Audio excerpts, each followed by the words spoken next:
It's not that hard to ask somebody. It's really not. How many Muslims are there in the world? So today's gonna be interesting because today's another review. We're gonna talk about another show that I watched. On this channel, I have spoken about Muslim representation in Western media, and most of the time it is doo-doo poop. It sucks.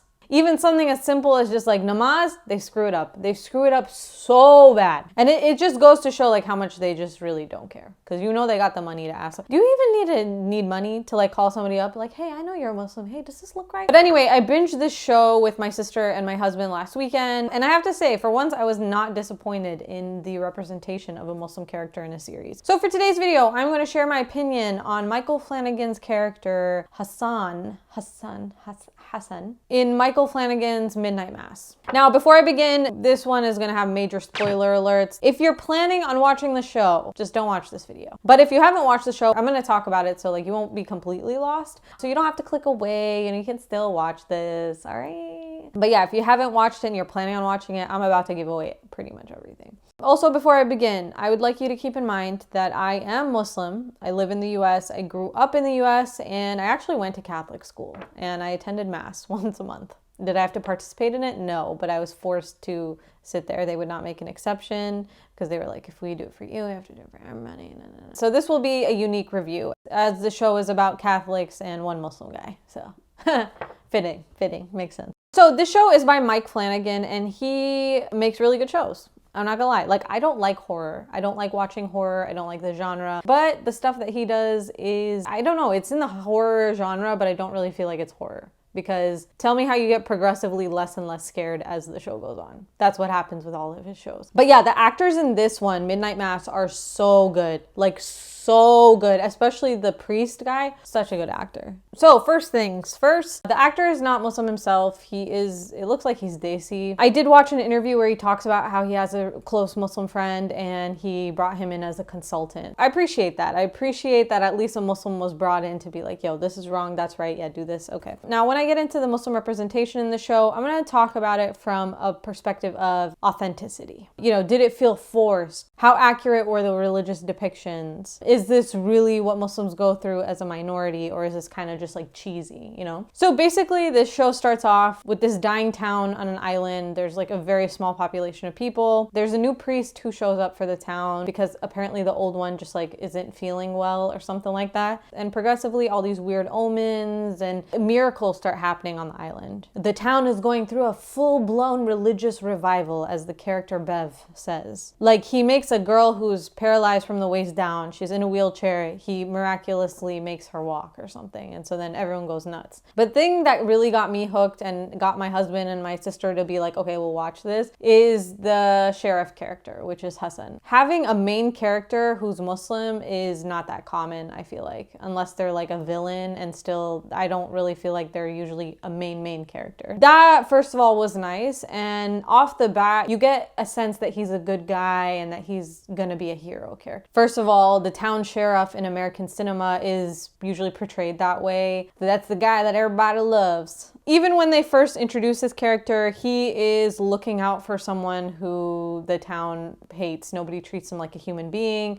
the town drunk. And you can see that the sheriff is pretty gentle and kind with him off the bat. And the character, I forgot his name, but the guy, he keeps calling him Sharif. And I thought that was kind of funny because that is a play on words, and Sharif is, you would hear that as a Muslim name. And I don't know if Mike Flanagan or whoever wrote the show did it on purpose, but Sharif actually means noble in Arabic. So I felt like that was a pretty cool play on words. And as you watch the show, that just describes his character really well. Also, the concept of messing up somebody's name, whatever, giving them whatever name you want to give them, yeah, that's accurate. So in that first episode, even when they first introduce him, you see him interact with the town's self-righteous, stuckity-uppity Bev, who you just want to throughout the show, okay? She's so annoying. She's very passive-aggressive. He's dealing with micro / on borderline macro aggressions with her constantly. You know, she always makes comments because he's Muslim, right? But she doesn't like outright say them, but you know what she's saying. I have come across people like that, you know, who don't want to fully let you know outright, blatantly, that they don't like you because you're Muslim, or they think you're below them because you're Muslim, but they kind of do it in a way that, you know, a little passive aggressive. So I felt like that was on point and I appreciated that. I did like how throughout the series they show him keeping his cool. So he seems to get stuff like that a lot, where he's dealing with people being annoying towards him because he's Muslim, and not in like a blatant way, but just kind of, you know, very nicely saying things to him. I really like how they show him throughout the series keeping his cool, but in a way of like, you're not worth ruffling my feathers over. When I look at my experiences as a Muslim in the US, I feel like it really is a matter of choosing your battles and whether the people taunting you are even worth the effort. So I felt like that was a very, very accurate portrayal, and the way that they do that throughout the show, I think it's very accurate and something that, you know, when you grow up in the West as a Muslim, you definitely go through that. So going off of that, there's another scene where he's kind of being lured, like again in the passive aggressive nice way, but like kind of manipulative. They want to invite him to church, you know, so that he'll open his heart, and you know, they bring up like, I know you go to mosque on Sundays, and he's like, no, I go on Fridays, first of all. I felt that I experienced that, not at the Catholic school that I went to. I don't really feel like people were patronizing with me, or well, I will say none of the staff was like that. I would never say that about the staff, but can't say the same about some of the people I went to school with and their parents, but that's fine. I felt like I experienced that big time when I was in college. I lived for a semester in this like international Christian housing dorm thing. It was cheap, and yeah, I didn't have a roommate, and it's really hard to find housing in Boulder. So I lived there for a semester, and wow, the material from that experience, man, I could do a whole comedy show on that. It was hilarious. But yeah, I felt like I was constantly dealing with people like making comments to me, you know, trying to lure me, and then like people trying to convert me basically. And I never used to get really mad about it because I felt like they were coming from a good place. That's how I used to look at it. I was like, well, like, you know, if the tables were turned, you know, they think they're helping me. They think they're saving me from something. But at the same time, there were definitely moments where I was like, okay, this is a little bit too much for me. Thank you. I'm going upstairs now. I've had enough. Now, before I get more into this, I feel like I have to explain the show a little bit. So there's like this basically angel, spoiler alert. There's like this, they call it an angel, but it's like a vampire, okay? And basically, eventually people become vampires in the show. It's very odd. It actually looks like a demon, and they keep calling it an angel. But I would not be surprised if Catholic people were offended by this show. I did search some articles, and it looks like there was some controversy about it. I will say that a lot of the things in the show can be applied to any religious community. I think it was a good commentary on things like self-righteousness, like the character of Bev. You see that in every community, like the person who just holier than thou is always passive aggressive and like thinks they're better than everybody, and actually is subtly kind of evil and manipulative, you know? I think it talks about like being a religious minority, human beings, their nature, how easily they can be tricked or convinced into something or led astray. I think the ultimate message of the show really was that sometimes the people who are seen as outcasts, or that like you outwardly think that God wouldn't love them, are actually the people who have the best hearts. And whether they're religious or not, on the outside, you know, sometimes those people are the people who come out as heroes. So I did like the overall message of the show. Going back to the character, he is a single dad. His wife passed away from pancreatic cancer, and they show her, and it looks like she's a hijabi. Now, I thought that this part was funny because they show the picture that the kid has by his bed, like she's in full hijab, right? And I thought about it, and I was like, why would I have a picture of my mom covered? But then I feel like if your mom covers, there's a 50% chance that the pictures that you have of her are going to be with a scarf. Like at first I was like, she wouldn't be wearing a scarf. But then I was like, she might be. But going off of that, I will say a lot of Muslims actually don't keep pictures in their house. Now, I'm not saying that's like a rule for all people, but for me, growing up, we didn't have pictures of my family hung in the house. And there's a lot of like reasoning behind that. I think part of it, the Islamic tradition and the religion itself is very against any form of idolatry. And also there are like wisdoms behind not having religious imagery of people. And so when it comes to religious figures and stuff, we don't draw them or anything like that to avoid worshiping those things. This is my understanding. I'm not an Islamic scholar, so I don't want to get in trouble for this, but there's that aspect of it. And then there's another aspect to it that I understood, and that is if you have pictures and stuff like that, you draw other things into your home, and like I don't know. So that I can understand. I used to make fun of a lot of things, and the more and more I open my mind, I guess, I don't rule out things about like jinns and demons and that kind of a thing. I think that all of that is really real. And so I don't like rule that out, but I also am not like super paranoid about it. The point of what I'm trying to say is a lot of Muslim households don't actually have pictures of their families and stuff up. Maybe nowadays you might see that with more like Muslims of this generation, but people that I knew growing up who grew up in religious households did not have pictures hanging up. And that was my experience. So that also could be a 50-50 thing. Maybe you do have a picture by your bedside. If your mom passes away, that's like a normal thing, right? In the series, I also liked how they showed him praying several times. I have something to say about prayer. So in English, when we say prayer, it's hard to describe to people who are not Muslim because I feel like that's the only word that you can really use to encompass that. But when I think of like prayer, I think in English, it's more related to dua, right? And the prayer, the 5 daily prayers that Muslims do, they're not just saying something and asking God for something. They're more than that. So it's hard to find a word for salah. Like it's different.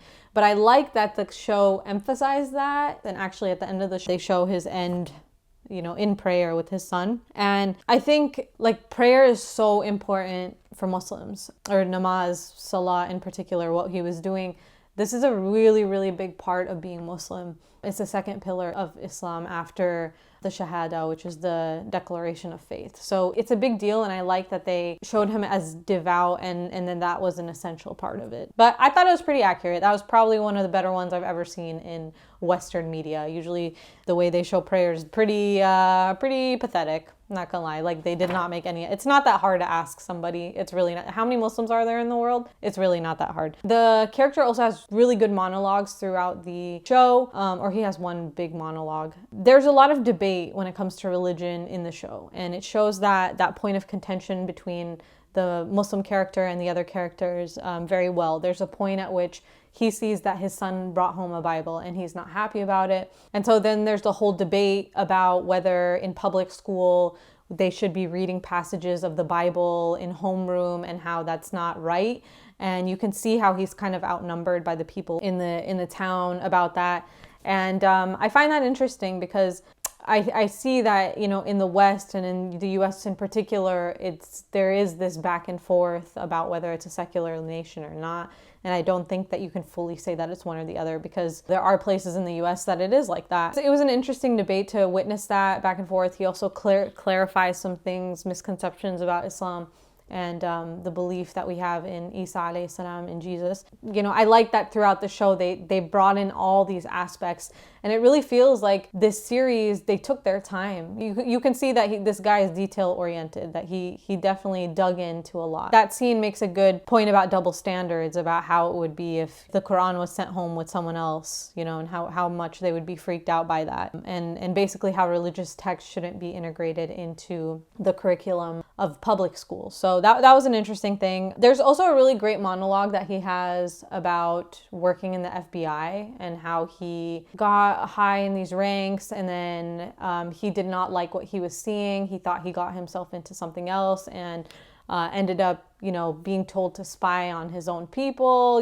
going into masjids, not him, but whatever. Like he gets into all the stuff that kind of happened after 9/11 and how there's this image of the government that they're like fighting terrorists, but in actuality, who are they really fighting? And he really questions their approaches. He talks about his experience, and I found that really refreshing, honestly. And it reminded me of a lot of debates that I've had about whether Muslims should be in the military or not. You have Muslims who think that it's fine to be in the military and it's a good way, and you show them that you're a good Muslim and like you will change people's image of being a Muslim.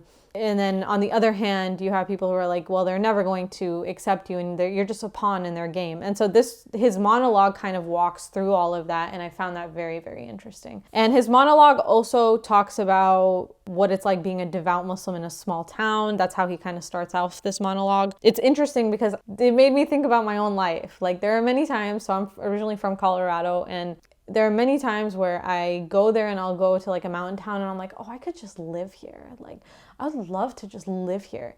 But then it occurs to me, I'm like, would I want to be the only Muslim person here? Visibly Muslim. No halal meat. Nothing. I was like, I don't think I could survive. That is my worst nightmare, really. Like, and you know what? Maybe I could do it. If I had children, I wouldn't want to subject them to that. So it's an interesting thing that he moved out to this town with his son and like totally isolated himself as a brown person, as a Muslim. Bold move. Going back to the prayer thing. So at the end of the show, he dies as a hero and he dies in prayer, which a lot of Muslims consider kind of like an honor. I think there are a lot of Muslims who believe that that's like a straight ticket to heaven. Again, I'm not a religious scholar, so I'm not going to like make these bold statements, but I know that like a lot of people have that idea that that's true. He does end up becoming like a big hero. He saves the day. And I think it's really important to have a Muslim character as a hero. I really liked that the Muslim character ended up being such a big hero in the show. I think that the show did a really good job of showing his humanity. It really did a good job of talking about the things that Muslim people go through when they're a minority. And I think it's really important that he wasn't the villain because he represents a minority for the audience. So putting him in a position where he's the hero is a big deal. If you're in a Muslim majority country and all the villains on TV are religious minorities, which is probably the case, I don't think that's right because that just kind of perpetuates things, incites violence. You know, it's not good. Like I said, I liked how the show was a commentary on religious communities. I think it can be applied in any way, you know, when you slice and dice it. You know, the hypocrisy, the motivations, what religious devotion means. It was a really good analysis of all of that, I think. And I liked how the outcasts were the people who saved the day. Now, I can see how people may think that this show was very sacrilegious, very the opposite of everything that I'm saying, but really we were drawn into the show because of that character. And I think it just goes to show that if you do have a Muslim character, you can open up your audience. Like I went to Catholic school, and I like Mike Flanagan, so I watched the show, but I feel like if you were Muslim, you'd probably miss a lot. And it's not something that you'd be like, oh, I really want to watch this. And so, you know, having Muslim characters who represent something other than being terrorists and villains all the time, if you are doing that, you're really doing a disservice because you could have a wider audience. And, you know, why not make people critical thinkers? Why are we just being stupid? But yeah, that's my review. I think this is one of the better Muslim representations that I've seen in American media, not only from a perspective of them making him a hero, which obviously I'm a fan of, but I feel like it wasn't cheesy. They did really good in portraying, you know, his interactions with people, the microaggressions that he faces, the big things that he faces, you know, the fear that even Muslims have of their kids converting to different religions. I think the show really encompassed a lot of that, and it did a good job in making it seem authentic. For that, I give it a thumbs up. And that is my review of Midnight Mass. I hope you guys enjoyed the video. Like, comment, subscribe. If you liked this video and would like to see more reviews, let me know. If you are interested in getting some new scarves, I am wearing another out hijab, and the link is in the description below. You can get percentage off of your order. If you use that referral link, you guys help me out. So anyway, thank you guys so much for watching. TazzyPhe out. Bye.